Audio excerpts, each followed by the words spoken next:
Today I got a 2021 Chevy Silverado. Got a service DEF system warning message, will not clear out. We're going to get started by checking codes. So I went back on my stored data on what codes did it have. We've got a P11D5.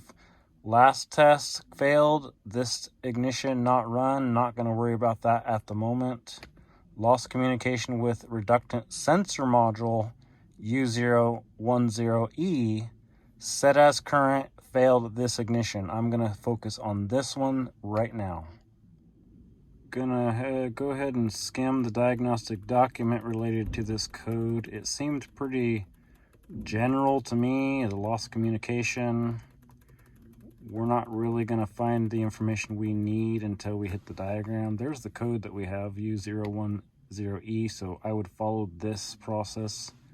Once I get that far, I always like to start with the wiring diagram though, so I fully understand how the system is supposed to operate. So as usual, I like to start with the wiring schematic, and right away I noticed that the reductant sensor module does not communicate directly to the engine control module. It communicates directly to the reductant control module, and then from there the reductant control module would communicate to the ECM.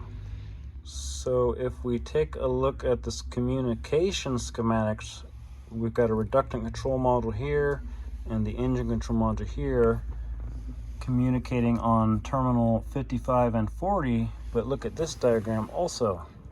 We've got a reductant control module there and an engine control module there communicating on 54 and 39, so it looks like we've got two separate high-speed communication circuits that the reductant control module is able to communicate on the ECM with. So this is confusing. Are we looking for a reductant sensor module communication problem, or are we looking for a reductant control module communication problem? And if so, which network is having the problem? So what would I do from there? I'm going to go back to that diagnostic document and see where is it trying to lead me. So back here on the diagnostic document for U010E, I'm just going to skim the test steps. And what does it say? It says reductant control module, reductant control module, reductant control module. So at least now I know what that code has to do with. It has to do with the ECM not being able to communicate with the reductant control module itself, and the code description is actually confusing because it says reductant sensor module, and that's not correct. So now here's the schematic for the reductant control module itself, power, ground, and serial data. It looks like we need power here, power here, power here, power here, two grounds, and here's all of our communication wires.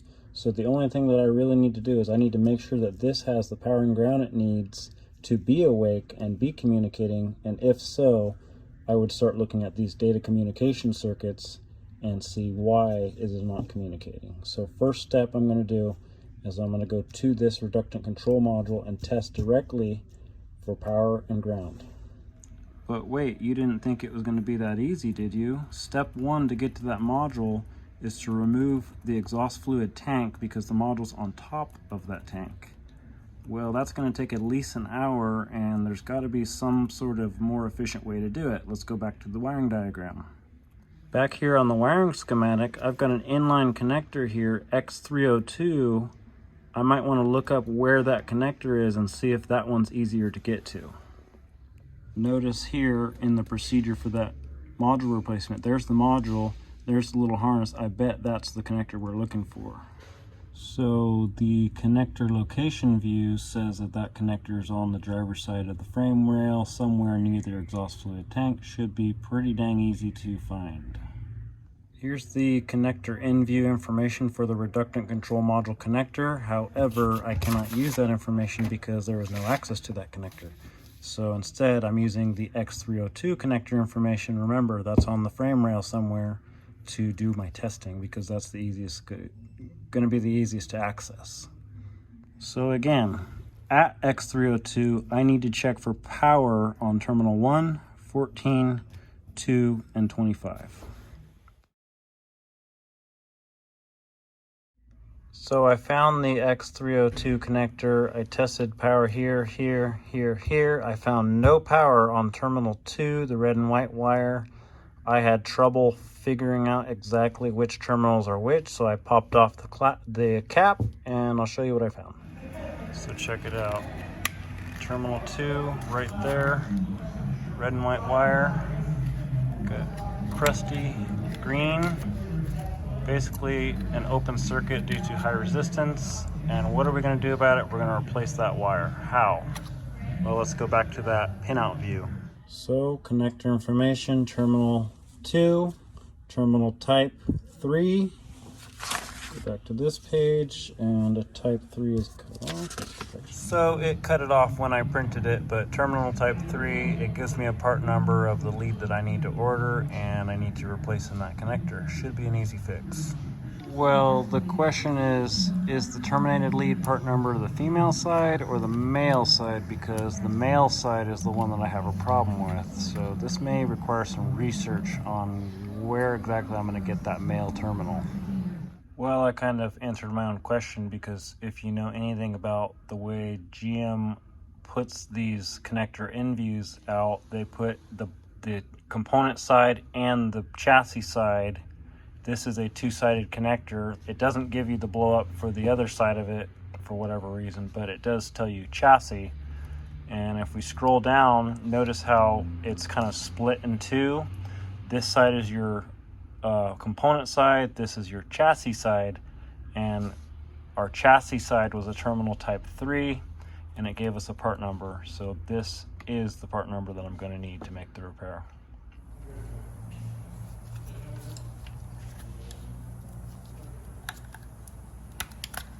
Pop that, snip the zip tie off. Out of the way,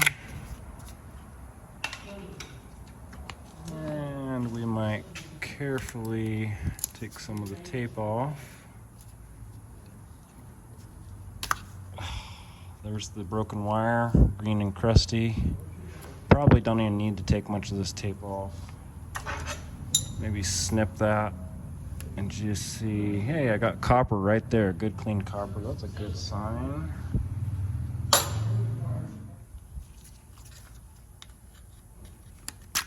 Take that out first. Now let's see if we can get this bad terminal out. See if I study the new terminal, you can see that there's two little wings here that this tool is going to come and push down on, and then the terminal will come out the back. Okay, now pay attention in here. That is another lock. I'm going to slide that over. Now I'm going to take the tool, release tool, stick it in that hole. Bad terminal comes right out the back. Okay, perfect. Take the new terminal, make sure it's oriented in the right way. I'm not sure that it matters here. Stick it in. It should click. I should not be able to pull back on it. It's in there solid. I'm gonna put that clip back where it belongs. Gonna put the white piece back in. Maybe it goes the other way. Okay. So now I've got to make the connection here. I'm gonna use the GM specified tool and the crimp sleeve. First, I'm going to go ahead and strip this wire.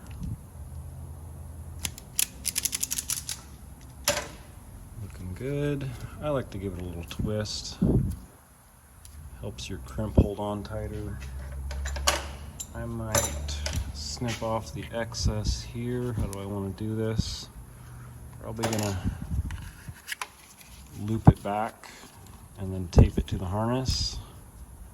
Probably going to cut it about right there. Strip it. Auto strippers don't always work the best.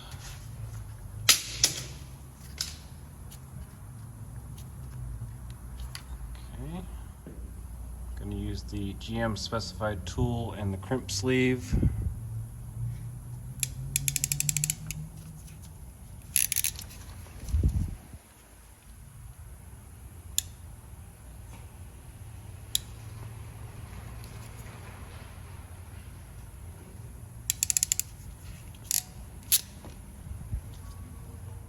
Okay, so now I'm going to take the heat gun, warm up that crimp sleeve until it shrinks down and seals. This may take a while. I really prefer to use a heat gun for this rather than flame. You can see it start to shrink down.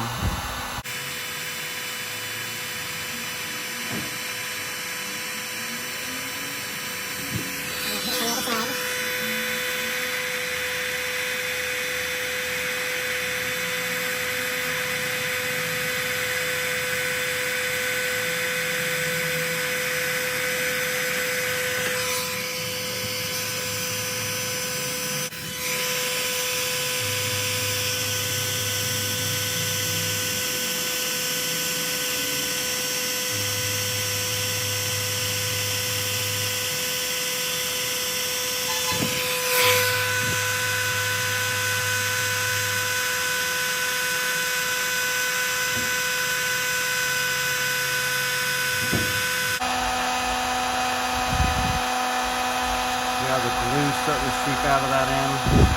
That's what you want to see. You want to see glue forced out on both ends.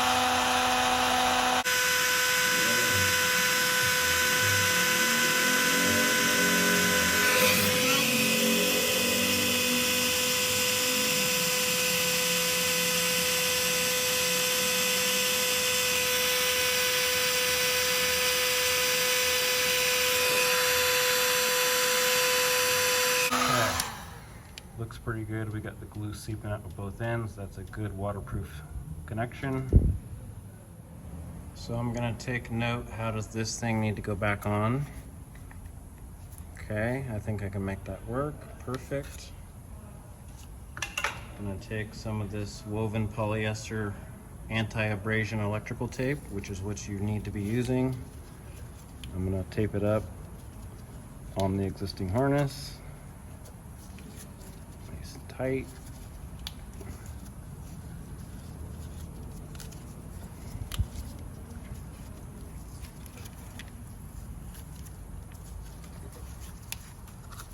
Kind of a three-handed operation.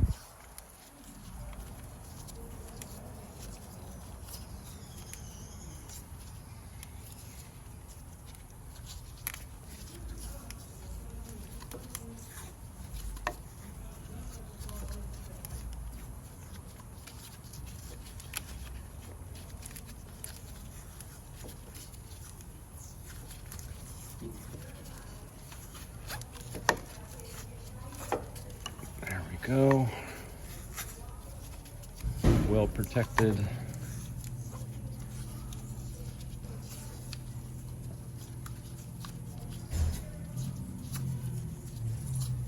Okay. Razor blade and trim that off. Now I've got to put the cover back on. Just like that.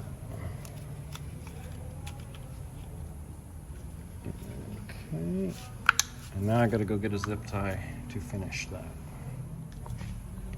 Take note that the zip tie needs to be fed through these slots and not just simply around it. In, back out.